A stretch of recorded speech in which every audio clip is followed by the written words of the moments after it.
الله وبركاته.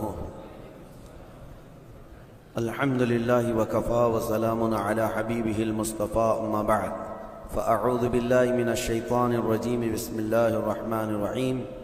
إن الله وملائكته يصلون على النبي يا أيها الذين آمنوا صلوا عليه وسلموا تسليما.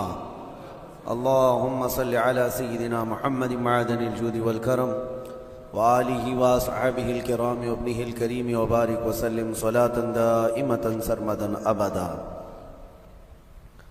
بحمدہ تعالی وبکرم مصطفیٰ صلی اللہ تعالی علیہ وسلم. آج کی اس شب میں قرآن عظیم کے 13 پارے مکمل ہو چکے ہیں. اللہ کریم بقیہ قرآن عظیم کے تمام سپاروں کو صحیح تجوید سے پڑھنے اور آپ سب کو صحیح سماعت کرنے کی توفیق عطا فرمائے. سورہ یوسف کا بقیہ حصہ آج تلاوت ہوا اور سورہ رعد آج ہم نے تلاوت کی ہے اور سورہ ابراہیم. ان تمام صورتوں میں جو پیغامات آئے ہیں ان میں سے مختصر آپ کے سامنے رکھوں گا. پہلی بات، کل میں نے سورہ یوسف کا تفصیلی ذکر کیا اور اس میں اللہ کے نبی سیدنا یوسف علیہ السلام کے ابتدائی ایام سے لے کر ان کے بادشاہ مصر بننے تک کے احوال تھے. کئی لوگوں نے مجھے پھر یہ سوالات کیے کہ درمیان میں حضرت زلیخا کا ذکر ہوا تھا، ان کا کیا ہوا؟ تفصیلی ذکر تو نہیں ملتا قرآن پاک میں، جتنا ذکر آیا تھا اتنا میں نے سنا دیا. زلیخا کا کیا ہوا؟ بعض روایات میں یہ ملتا ہے کہ وہ حضرت یوسف علیہ السلام کے غم میں روتی رہی اور ان کی بینائی چلی گئی. زمانے کے بعد جب یوسف علیہ السلام خود بادشاہ مصر بن گئے تو لوگوں نے آپ کو خبر کی ان کے متعلق کہ ایک خاتون ہے جو آپ کی محبت میں روتی رہتی ہے. حضرت یوسف علیہ السلام گئے، دیکھا، پہچان لیا اور عمر زیادہ بھی ہو چکی تھی زلیخا کی، لیکن اللہ تبارک و تعالیٰ نے حضرت یوسف علیہ السلام کی دعا پر زلیخا کو آنکھیں بھی دی اور جوانی بھی دی. یہ تفصیلی ذکر قرآن پاک میں یا صحیح تفاسیر میں تو ہم نے نہیں دیکھا. بہرحال کچھ روایات ہیں تو کچھ لوگوں نے سوال کیا تھا، ان کے لیے میں نے بتایا. آپ کے لیے جو ضروری ہے وہ قرآن کی تفسیر سے وہ ساری چیزیں آپ کے سامنے رکھ دی گئی ہیں. بہرحال یوسف علیہ السلام کے اس پورے واقعے سے جو درس تھا وہ کل میں نے عرض کیا کہ اللہ تبارک و تعالیٰ کس کو کس جگہ پہنچاتا ہے اور وہاں سے کب نکالتا ہے یہ اس کی حکمت بہتر جانے، اور اس کی قدرت کے فیصلے بہت الگ ہوتے ہیں. اسی لیے کہا گیا ہے کہ کسی کو باپ کے گھر سے نکالنا اور کنویں میں پہنچانا زہریلے، اور زہریلے کنویں سے پھر بازار میں پہنچا دینا، بازار سے پھر عزیز مصر کے گھر میں، عزیز مصر کے گھر سے پھر جیل کے قید خانے میں 14 سال، پھر وہاں سے سیدھے اللہ تعالیٰ وزیر اعظم بنائے اور وزیر اعظم کے بعد پھر بادشاہ مصر بنائے. اور قرآن میں آج ہم نے تلاوت کی 13ویں پارے کے شروع میں رب تعالیٰ نے یہی فرمایا، یتبوأ منہا حیث یشاء. اللہ جس کو جہاں چاہتا ہے مقام عطا کرتا ہے. نصیب برحمتنا من نشاء. اللہ فرماتا ہے کہ ہم اپنی رحمت سے جسے چاہتے ہیں حصہ کثیر عطا کرتے ہیں. وَلَا نُضِيعُ أَجْرَ الْمُحْسِنِينَ. نیک کام کرنے والوں کا اجر ہم ضائع نہیں کرتے، یہ اللہ فرما رہا ہے. ہماری زندگی اسی طرح کے سفر سے گزرتی رہتی ہے، ہمیں بھی انتظار ہونا چاہیے. یہ ضروری نہیں ہے کہ رات قائم ہو گئی ہے تو رات ہمیشہ رہنے والی ہے. سورج کو نکلنا ہے، اجالے کو آنا ہے. چاند کو اگر گہن لگ گیا تو ایسا نہیں کہ برسوں چاند گہن لگا رہے گا. چھٹنا ہے اور آب و تاب سے اسے پھر چمکنا ہے. یہ نشیب و فراز زندگیوں میں آتے رہیں گے. کسی کو لمبے دنوں تک تکلیفیں، نبی پاک صلی اللہ تعالیٰ علیہ وسلم شعب ابی طالب کی گھاٹی میں 3 سال قید کا زمانہ گزارے ہیں. سوشل بائیکاٹ تھا مکہ والوں کا ایسا کہ پہرا بٹھا دیا گیا تھا کہ کوئی کھانے پانی کی چیزیں بھی حضور تک نہ جانے پائے. چمڑے کھائے، پتے کھائے 3 سال. پھر قریش کے ہی لوگ جو کافر تھے، ایمان والے نہیں تھے، ان میں سے ہی کچھ عقل والے تھے، ان کو رحم آیا. اس میں جبیر بن مطعم نام کا ایک شخص تھا، اور بھی کئی لوگ تھے. یہ آ کر کے مکہ میں حرم پاک میں وہ ایگریمنٹ انہوں نے پھاڑ ڈالا جو حضور پاک صلی اللہ تعالیٰ علیہ وسلم کے بائیکاٹ کے متعلق سارے مکہ والوں نے مل کے بنایا تھا. حالات ایسے تھے کہ حضور پاک صلی اللہ تعالیٰ علیہ وسلم کے سارے گھر والے اس تکلیف سے گزرتے رہے. لیکن کیا یہ شعب ابی طالب کی گھاٹی کا قید ہمیشہ رہا؟ وہاں سے نکالا گیا. ہجرت کے بعد اللہ تعالیٰ نے آپ کو قرار عطا کہ ہماری زندگیاں اسی طرح سے گزرتی رہتی ہیں، بس اللہ تبارک و تعالیٰ کی ذات سے لو لگائے رہیں اور انتظار کرتے رہیں کہ وہ کب ہم پر دروازے رحمت کے کھولے گا، کب ہمارے لیے اجالے لائے گا. لیکن آس و یاس اسی ذات سے لگائے رکھیں. ایک آیت آج ہم نے تلاوت کی ہے سورہ رعد میں. سورہ رعد جو ہے یہ 13ویں پارے میں آئی ہوئی سورہ ہے. اس سورہ کے متعلق یاد رکھ لیجئے، بڑی فضیلت والی سورہ ہے. اور جب کسی کے نزع کا وقت آ جائے، روح نکلنے میں تکلیف بڑھ جاتی ہو، تو فرمایا گیا کہ اس کے سرانے کے پاس سورہ رعد کی تلاوت کرے، اس کی روح آسانی سے نکل جائے. یعنی نزع میں آسانی، سکرات کے وقت آسانی کے لیے سورہ رعد کی تلاوت سرانے کے پاس کی جاتی. یہ 13ویں پارے میں موجود ہے. رعد کا مطلب ہے یعنی بجلی جو چمکتی ہے، یہ رعد ہے. کڑک جس کو کہتے ہیں. یہ کیا ہے؟ یہ بجلیاں جو چمکتی ہیں، اس کے متعلق کیا ہے؟ بارشوں کے موسم میں یا دیگر موسموں میں آپ دیکھتے ہوں گے کبھی آسمان پر اتنی تیز چمک پیدا ہوتی ہے، اور پھر اس کے بعد بہت سخت ہیبت ناک آوازیں آتی ہیں، بھڑ بھڑ بھڑ کی آوازیں. یہ کیا ہے؟ یہ کیا ہے؟ اس کے متعلق روایات میں ہے کہ فرشتے آسمانوں کو ہانکتے رہتے ہیں اپنے کوڑے سے، اور جب فرشتے کوڑا مارتے ہیں، بعض میں ہے کہ فرشتے جب کوڑا مارتے ہیں آسمان پر تو یہ بجلی کی چمک پیدا ہوتی ہے اور ان کے کوڑے کی آواز ہوتی ہے جو پوری دنیا سنتی. اس قدر ہیبت ناک ہوتی. اس سے آپ اندازہ کریں وہی کوڑا قیامت کے دن مجرموں کو مارا جائے گا. آسمان کو جب مارا جاتا ہے تو اتنی تیز روشنی پیدا ہوتی ہے، اور اگر اس سے آگ گر جائے تو نیچے جہاں گرے وہ سب جل کر خاک ہو جائے، اور آواز اتنی خطرناک کہ پورا علاقہ سن لیتا ہے. پھر قیامت کے دن جب فرشتے کوڑے لگائیں گے، وہی کوڑے ہیں.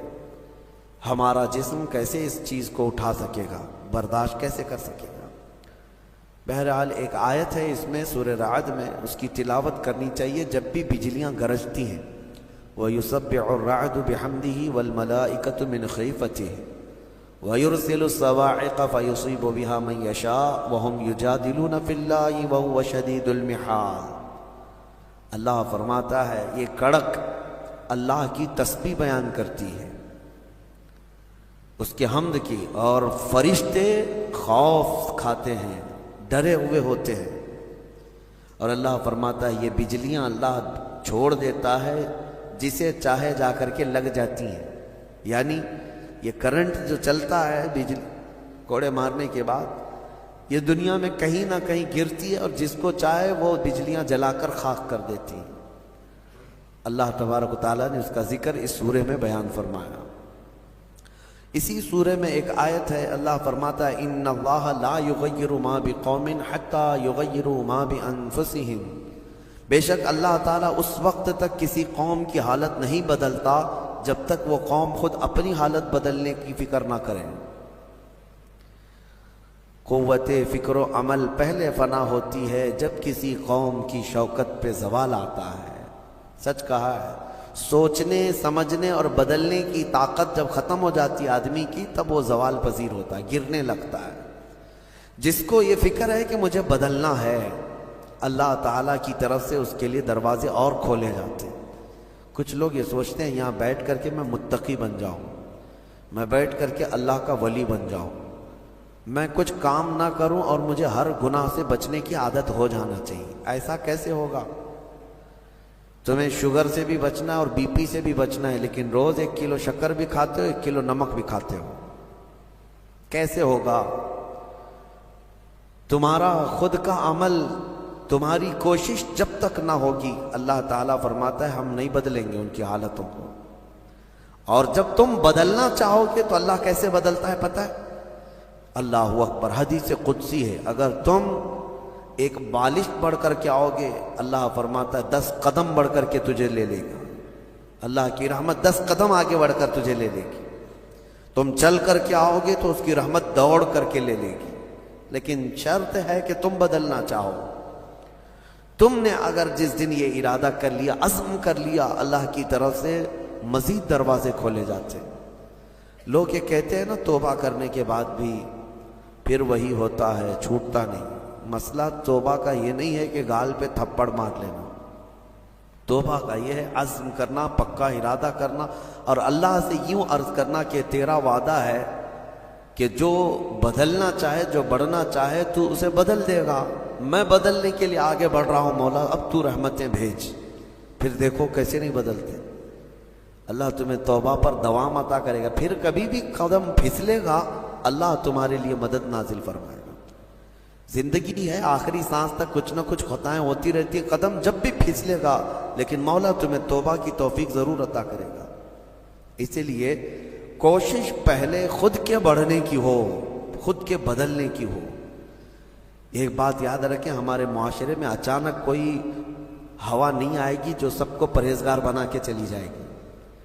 ہمارے محلے میں کبھی ایسی بارش نہیں ہو جائے گی کہ اس بارش میں جتنے بھیگ جائیں گے سب اللہ کے ولی بن جائیں گے، نہیں، پرٹیکولر ہر ایک کو بدلنے کی کوشش کرنی ہوگی، تبھی انقلاب آتا ہے۔ ایک ایک آدمی بدلنے کی سوچے اور پھر دیکھیں انقلاب آتا ہے۔ ریولیوشن یوں ہی آتا ہے، لوگوں کی چینجنگ سے آتا ہے۔ میں آپ کو بتاؤں، بدلنا چاہے تو اللہ تعالیٰ کیسے بدلتا ہے۔ آپ نے سنا ہے بشر حافی کے متعلق، بغداد میں شراب کا کام کرتے تھے، شراب کا کاروبار تھا۔ ایک بار انہوں نے ایک تحریر جس میں بسم اللہ لکھی ہوئی تھی، وہ زمین پر کیچڑ میں گری ہوئی تحریر کو اٹھا کر چوم لیا اور گھر پہ لا کر اوپر رکھ دیا۔ اللہ کو یہ ادا پسند آئی، اور اس کے بعد اس زمانے میں موجود ایک بزرگ کے خواب میں میرے آقا صلی اللہ علیہ وسلم تشریف لائے اور کہا جاؤ بشر کو اللہ کا سلام پہنچاؤ، جبکہ وہ شراب کا اڈا چلاتے تھے۔ تو اس بزرگ نے یہ سوچا کہ میرا یہ وہم ہوگا، 3 دن مسلسل خواب دیکھا، اس کے بعد آ کر کے بشر سے کہا اے بشر مجھے نہیں معلوم، لیکن مسلسل 3 راتوں سے میں خواب میں رسول اللہ کو دیکھ رہا ہوں، اللہ کی طرف سے تجھے سلام پہنچانے کا حکم فرما رہے تھے۔ تو مسلمان لیکن بھٹکے ہوئے، راستہ چینج تھا۔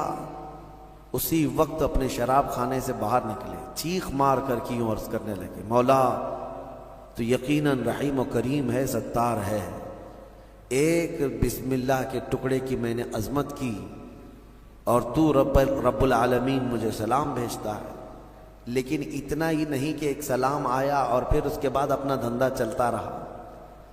بشر حافی نے عزم کر لیا تھا، ارادہ کر لیا تھا کہ پلٹ کر کے میں اپنے اڈے کو دیکھوں گا نہیں۔ وہاں سے جو نکلے ننگے پیر نکلے اور زندگی بھر ننگے پیر ہی چلتے رہے، پھر چپل پہنے ہی نہیں، کیونکہ چپل چھوڑ کر کے باہر آئے تھے اس بزرگ سے ملنے کے لیے، اسی حالت میں نکل آئے۔ تو جب کسی کا پکا ارادہ ہوتا ہے تو اب اللہ تعالیٰ نے ان کے لیے ایسے دروازے کھولے، اللہ اکبر، وہ بغداد کے قطبوں میں شمار ہو گئے، قطب الاقطاب تھے، اللہ کے ولیوں میں تھے۔ اور حد تو یہ ہے کہ ایک بزرگ نے دیکھا بغداد میں ایک کتے نے راستے پر پیشاب کیا ہے، پخانہ کیا شہر کے راستے پہ۔ اس بزرگ نے فرمایا جاؤ دیکھو آج بشر حافی کا انتقال ہو گیا ہوگا۔ تو لوگ جا کر کے معلوم کیے تو صحیح میں اسی دن حضرت بشر حافی کا انتقال ہوا تھا۔ اس بزرگ سے پوچھا کہ آپ کو کیسے خبر ہوئی؟ کہا کہ جب تک بشر حافظ زندہ تھے پورے بغداد کے کسی راستے پر کوئی جانور پیشاب و پاخانہ نہیں کرتا تھا، اس لیے کہ وہ ننگے پیر چلا کرتے تھے۔ اللہ نے ہر راستے کو ان کے لیے پاک کر رکھا تھا۔ یہ ہے رحمت الہی، جب بدلنا چاہے بندہ مولا اس کے پیروں کو بھی چلنے کے لیے پاک راستے عطا کرتا ہے۔ میرے عزیزو، اسی لیے اعلیٰ حضرت نے ترجمہ بھی کیا کیا، اہدنا الصراط المستقیم کا، کیا اللہ تو سیدھا راستہ دکھا نہیں، چلا، کیونکہ اب میں چلنے کی کوشش کر رہا ہوں، میں آ گیا ہوں، نماز میں آیا ہوں، یہ سیدھا راستہ ہی تو ہے، لیکن اب آگے اے مولا تو چلا۔ جس کی بھی یہ دعا قبول ہوئی مولا کریم اس کو آخری سانس تک ہدایت پر رکھے گا، چلائے گا۔ لیکن میرے عزیزو، بنیاد یہی ہے، قرآن کی یہ آیت ہمیں بتاتی ہے تمہاری طرف سے شروعات ہو، پھر اللہ کریم کی طرف سے رحمتیں کھل جائیں۔ گھر میں بیٹھ کر کے صرف لوگ جو آسان نسخے چاہتے ہیں، واٹس ایپ میں دیکھو ابھی وظیفے بھرے ہوئے ہوں گے، ہر جگہ سے، انسٹا میں، واٹس ایپ میں اتنے وظیفے آتے ہیں جو اللہ کے ولی بنا دیں گے 2 گھنٹے کے اندر۔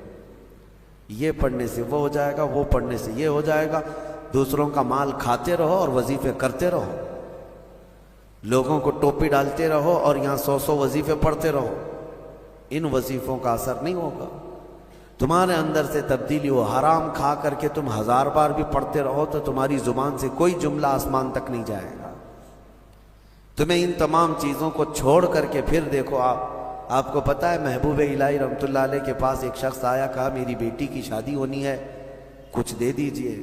انہوں نے کہا جا باہر کچھ ڈھیلے پڑے ہوں تو لے آؤ۔ وہ 3 ڈھیلے لے آیا، آپ نے کچھ پڑھ کر کے دم کیا، لے جا اس کو۔ اس نے دیکھا ڈھیلے دیے، لیکن باہر آ کر دیکھا تو وہ سونے کے تھے۔ اس کو لے جا کر کے اس نے اپنی بیٹیوں کی شادی کی، کافی قیمت والے تھے اس وقت سونے کے ڈھیلے، لیکن محبوب الہی نے 3 بار قل هو اللہ احد ہی پڑھا تھا، بس صرف 3 بار قل هو اللہ احد کا سورہ پڑھ کر کے دم کر کے دے دیا تھا، لے گا۔ اب اس نے بیٹیوں کی شادی تو کی، لیکن نسخہ تو ہاتھ میں آ گیا تھا نا۔ گھر میں بہت سارے ڈھیلے جمع کر لیا، بہت سارے پتھر اور اینٹ بھی لا کر کے بیٹھا اور رات میں قل هو اللہ احد پڑھنے لگ گیا۔ 3 بار تو چھوڑو، 100 بار ہو گئے، آنکھ کھول کر کے دیکھتا تھا وہ ڈھیلا ڈھیلا ہی تھا، بدلتا ہی نہیں تھا۔ 1000 بار ہو گیا سورہ اخلاص، 1000 بار کے بعد بھی وہ ڈھیلے ویسی رہے۔ وہ دوسرے دن اٹھ کر کے آیا اور سوچا کہ پتہ نہیں اور کیا پڑھے تھے۔ پوچھا محبوب الہی سے کہ آپ کیا پڑھ کر کے مجھے دیے تھے؟ کہا 3 بار قل هو اللہ احد کا سورہ پڑھ کے دیا تھا۔ کہا میں 1000 بار پڑھا، ابھی بھی ڈھیلا ہی ہے۔ تب آپ نے فرمایا تھا تیری زبان اور ہے، میری زبان اور ہے۔ اللہ کریم اس کے ان بندوں کی ہر بات کی لاج رکھتا ہے جو اس کے لیے بدل جاتے ہیں، اس کے لیے چھوڑ دیتے ہیں ہر چیزیں۔ یقیناً آج آپ کے لیے بھی بہت ساری ہیں دعائیں، آپ کی مستجاب ہوں گی، اللہ آپ کی زبان میں اثر عطا کرے گا۔ اس کے لیے کچھ چیزیں چھوڑنے کی کوشش کرو، اس کے لیے کچھ نہیں بلکہ بہت ساری چیزیں چھوڑنا ہے۔ حرام چھوڑنا، میں آپ کو بتاؤں، یہ تو مسلمان کے لیے فرض ہے۔ بعض لوگ یہ کہتے ہیں میں شراب نہیں پیتا، پرہیزگار آدمی ہے، چوری نہیں کرتا، پرہیزگار آدمی ہے، جوا نہیں کھیلتا، پرہیزگار آدمی ہے۔ نہیں، شراب نہیں پیتا، جوا نہیں کھیلتا، چوری نہیں کرتا، پرہیزگار نہیں، مسلمان ہے بس، مسلمان ہے بس۔ شک کی چیزوں سے بھی بچتا ہے تب پرہیزگار ہے، حرام چیزوں سے بچتا ہے تو مسلمان ہے۔ مسلمان کے لیے اتنا تو کرنا ہی ہے۔ جو شک والی چیزیں ہیں ان سے بھی بچتا ہے تب وہ اتقیاء میں ہے، پرہیزگاروں میں ہے۔ بہرحال اللہ کریم ہمیں خود کو بدلنے کی توفیق عطا فرمائے۔ آج پوری امت کے لیے یہ چیز ہے، پوری امت کے لیے۔ کاش ہمارا یہ پیغام ہر نوجوان تک پہنچے، جو شب قدر میں اور جمعہ کی بھیڑ میں اور نہ جانے کتنی راتوں اللہ کی بارگاہ میں دعا کرتے رہتے ہیں، اے اللہ امت پر رحم فرما دے۔ ٹھیک ہے، دعا ہونی چاہیے، لیکن کیا صرف اور صرف ہم دعا کرتے رہیں اور اپنے آپ کو کبھی نہ بدلیں، کبھی نہ بدلیں؟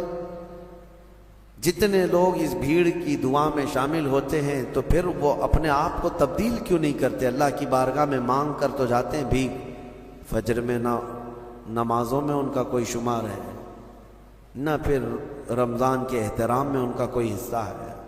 مجھے یہ بتاؤ، شوق سے ویڈیو ادھر سے ادھر پھیلاتے رہتے ہیں، ایک ویڈیو پتہ نہیں کتنا سرکولیٹ ہوتی ہے۔ ابھی میں دیکھ رہا تھا ایک امام کو کچھ آتنکی بھگوا لوگ چاقو سے ایسے قتل کر رہے ہیں، بے دردی کے ساتھ مار رہے ہیں، خون بہ رہا ہے، داڑھی بھی کاٹ دیا، سب کچھ کر رہے ہیں، اور یہ سارے واٹس ایپ پہ گھومتی رہتی ہے ویڈیوز۔ اس سے پہلے بھی دیکھا ہوگا آپ نے بہت سارے اس طرح سے ظلمن مارنے والی ویڈیوز، دیکھا فارورڈ کر دیا، دیکھا فارورڈ کر دیا۔ کیا اتنا احساس بھی مر گیا کہ ان تمام چیزوں کو دیکھنے کے بعد خود کو بدلنے کی کوشش کرتا؟ شاید یہ میرے شامت اعمال کی وجہ سے یہ حالات بنتے چلے گئے ہیں۔ کتے آج شیروں کی طرح کام کرنے لگ گئے، وہ ہیں کتے ہیں لیکن وہ ڈرا رہے ہیں ایسے جیسے کہ شیر ہوں، اور جو محمد عربی کے شیر تھے وہ ایسے سوئے ہوئے ہیں، ایسے سوئے ہوئے ہیں کہ وہ بدلنا نہیں چاہتے۔ اسی لیے شاعر نے بہت پہلے ایک بات کہی تھی، جگہ جگہ کے تھک چکے ہیں تمہیں یہ ہنگامے ہیں۔ یہ روز جو ہنگامے ہو رہے ہیں، یہ روز جگا رہے ہیں، اور یہ ہنگامے ہی تھک چکے اب تم کو جگہ جگہ کے۔ نشاط لذت خواب گراں بدل ڈالو، غلط روی سے منازل کا بہت بڑھتا ہے، مسافروں روش کارواں بدل ڈالو۔ تم اگر ٹیڑھا چلتے رہو گے تو منزل لمبی ہو جائے گی، تو چلنے کا طریقہ بدل ڈالو، جو سیدھا راستہ ہے اس پر آ جاؤ۔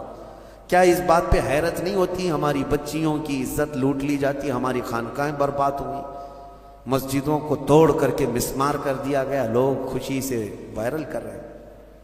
چند دنوں پہلے لوگ ایک ویڈیو پھیلا رہے تھے کہ ماہم درگاہ کے پیچھے ایک چلہ تھا، اس کو بلڈوزر سے تہس نہس کر دیا گیا، فلاں کی وجہ سے ہوا، فلاں کی وجہ سے ہوا۔ ارے لاکھوں مسلمان، تم ویڈیو فارورڈ کرنے کی ڈیوٹی تمہیں ملی ہوئی ہے، احساس تک نہیں ہوتا تمہارے شعار اسلام کس طرح سے ایک کے بعد دیگرے ختم کیے جا رہے ہیں۔ کسی مینار کو گرا کر کے کچھ بھگوے اس پر آتنکی جھنڈے لگائے، اور کسی بھی طرح سے تمہارا استحصال ہو رہا ہو، بچے مارے جا رہے ہیں۔ آن دا اسپاٹ شوٹ کیا گیا نوجوانوں کو، 16 سال کے بچے، ہم جھارکھنڈ میں جا کر کے دیکھ کے آئے، ان کو پوچھنے والا کوئی نہیں۔ آپ کو پتہ ہے چند دنوں پہلے ایک راجستھان میں ادے پور میں قتل ہوا تھا، مرڈر ہوا تھا، پوری میڈیا لگی ہوئی تھی اس کے۔ کیوں؟ اس لیے کہ قتل کرنے والے 2 مسلمان چہرے تھے، اور ایک امام کو مسجد کے کمرے کے اندر گھس کر کے سارے مار رہے ہیں، اور چہرہ سب صاف ہے ویڈیو میں، چاقو سے اتنا حملہ کر رہے، اتنا حملہ کر رہے ہیں۔ بتاؤ ان کو کون بتاتا ہے، کون سی میڈیا؟ اس کی وجہ یہی ہے کہ انہیں پتا ہے کہ یہ مسلمان ابھی کچھ نہیں کرنے والے۔ ابھی میں دیکھ رہا تھا ہمارے صوبہ کرناٹک میں الیکشن ہونے جا رہے ہیں، اور اس الیکشن میں ایک طرفہ باتیں ہیں۔ میں یہ باتیں کیوں کہہ رہا ہوں آپ کو بتاتا ہوں کہ احساس کہاں چلا گیا ہمارا کہ ہم ہر چیز اب سہنے لگ گئے اور بدلنا ہی نہیں چاہتے۔